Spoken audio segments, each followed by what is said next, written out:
Breaking చూస్తున్నాము. మరో 2 నిమిషాలలో శ్రీహరికోట నుంచి పిఎస్ఎల్వి C-62 రాకెట్ ప్రయోగం జరగబోతోంది.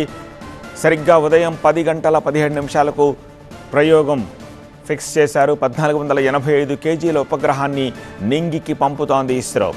భూ పరిశీలన ఉపగ్రహానికి అన్వేషగా ఇస్రో నామకరణం చేసింది. దేశ రక్షణ రంగానికి సంబంధించిన సేవల కోసం ఈ ప్రయోగం చేస్తున్నారు. లైవ్ దృశ్యాలు శ్రీహరికోట నుంచి చూస్తున్నాము.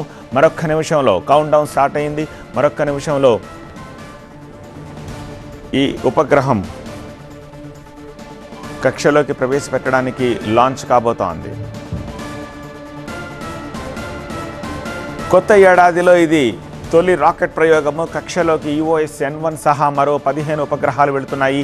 విదేశాలకు చెందిన ఉపగ్రహాలు 8, మన ప్రభుత్వ ప్రైవేట్ సంస్థల శాటిలైట్లు 7 ఇందులో ఉన్నాయి. నింగిలోకి మొత్తంగా 1485 కిలోల బరువున్న EOS-N1 శాటిలైట్ వెళ్తోంది.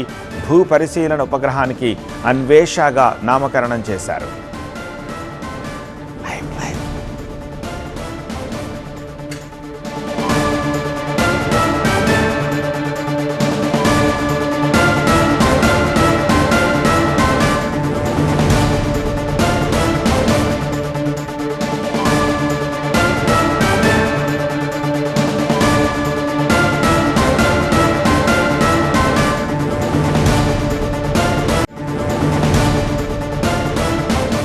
और किड कैप्सूल दोनों पृथ्वी के वायुमंडल में पुनः प्रवेश करेंगे और यह दक्षिणी प्रशांत महासागर में जा गिरेंगे। यह सभी घटनाएं पूर्व निर्धारित हैं तथा अध्ययन का हिस्सा है।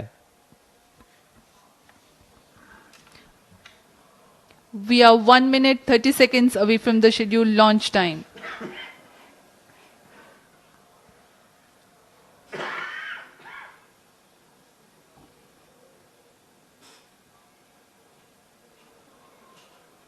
The weather today at Sriharikota is benign.